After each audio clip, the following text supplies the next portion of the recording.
Hello everyone, আমার আজকের আয়োজন হচ্ছে পুডিং। এই রেসিপিটি আমি আপনাদের সাথে ডিটেলস এবং কিছু টিপস সহ শেয়ার করব।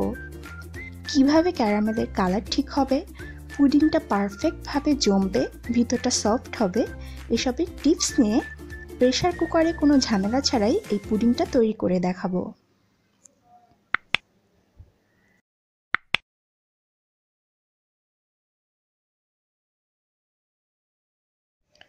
প্রথমেই আমি ক্যারামেলটা তৈরি করে দেখাবো।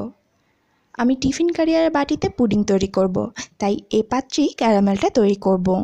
এখানে 3 টেবিল স্পুন চিনি, এর সাথে মাত্র 1 টেবিল স্পুনের মতো পানি নিয়ে নিয়েছি। এক্ষেত্রে পানি এরকম অল্প দিলেই ক্যারামেলটা খুব ভালো আসে। চুলার আঁচ মিডিয়ামে রেখে ক্যারামেলটা করতে হবে। ইতিমধ্যে চিনিটা পানির সাথে খুব ভালোভাবে গলে গিয়েছে। আস্তে আস্তে ক্যারামেলের কালারটা চেঞ্জ হওয়া শুরু করেছে। এ সময় বাটিটা ঘুরিয়ে ঘুরিয়ে নিলে সব জায়গায় একই রকম কালার হয় এবং মাঝখান দিয়ে পুড়েও যায় না। চুলার আঁচটা এ পর্যায়ে বন্ধ করে দিলাম, কারণ বাটির হিটে আরও একটু কালার অটোমেটিক চেঞ্জ হবে, তাই এ পর্যায়ে চুলা বন্ধ করে নামিয়ে দিলাম। না হলে ক্যারামেলটা নামানোর পরও বাটির তাপে অটোমেটিক পুড়ে যাবে ক্যারামেলটা। আধা লিটার দুধের জন্য আমি 4টা ডিম নিচ্ছি। ডিমটা যদি ফ্রিজে থাকে আগে থেকে ফ্রিজ থেকে নামিয়ে নেবেন এবং রুম টেম্পারেচারে আসলে তখন ডিমটা ইউজ করতে হবে। একটা এগ বিটারের সাহায্যে খুব ভালোভাবে ডিমগুলোকে ফেটিয়ে নিচ্ছি। ডিমটা যত ভালোভাবে ফেটিয়ে নেবেন পুডিংটা তত বেশি সফট হবে।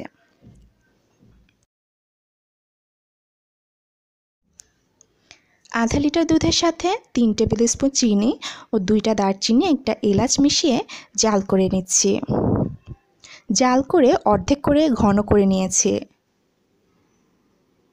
এরপর দুধটাকে নর্মাল টেম্পারেচারে নিয়ে আসতে হবে।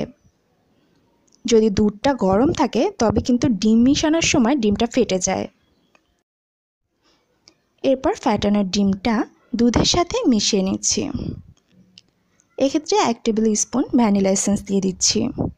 ভ্যানিলা এসেন্স দেওয়া হলে পুডিং থেকে ডিম গন্ধ আসে না। পুডিংয়ের মিশ্রণটা রেডি হয়ে গেছে। এখন একটি ছাঁকনির মাধ্যমে পুডিংয়ের সেই মিশ্রণটি ছেঁকে নিচ্ছি। এতে পুডিংটা স্মুথ হয় এবং পুডিংয়ের মধ্যে কোনো বাবল ফর্ম করে না।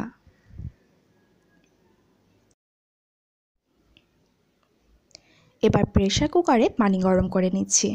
পানিটা কিন্তু বাটির মাঝ বরাবর পর্যন্ত হয় এমন দিতে হবে। বেশি পানি দিলে পুডিংয়ের মধ্যে পানিটা ঢুকে যেতে পারে। এবার বাটিটা বসিয়ে দিলাম। চুলার আঁচ লোতে রেখে প্রেসার কুকারে 20টা সিটি পর্যন্ত জাল করে রাখবো। 20টা সিটি উঠলে পুডিংটা চেক করে নিব। একটা স্টিক মাঝ বরাবর ঢুকিয়ে দিলাম। দেখুন স্টিকটা কিন্তু খুব ক্লিয়ার এসেছে, এর মানে পুডিংটা একদম ভালোভাবে হয়ে গেছে। পুডিংয়ের বাটিটা ভালোভাবে ঠান্ডা করে নিব। ঠান্ডা হয়ে যাওয়ার পর ফ্রিজের নর্মাল পোর্শনে 1 ঘন্টা রেখে দিব। এতে পুডিংটা খুব ভালোভাবে সেট হয়ে জমে যায়। 1 ঘন্টা পর পুডিংটা নামিয়ে নাইফ দিয়ে চারপাশে ঘুরিয়ে যে প্লেটে আমরা পুডিংটা সার্ভ করব সেই প্লেটটা পুডিংয়ের বাটির উপর রেখে খুব সাবধানে আস্তে উল্টিয়ে নিচ্ছি। বাটির উপর হালকা করে ড্যাব করে নিতে হবে, তাহলে খুব সহজেই বাটি থেকে পুডিংটা বের হয়ে আসে।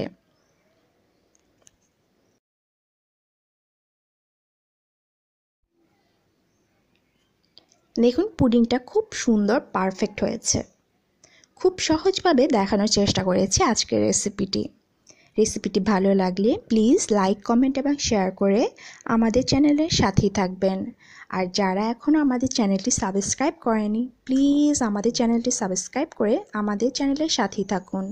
পুরো ভিডিওটি দেখার জন্য অসংখ্য ধন্যবাদ।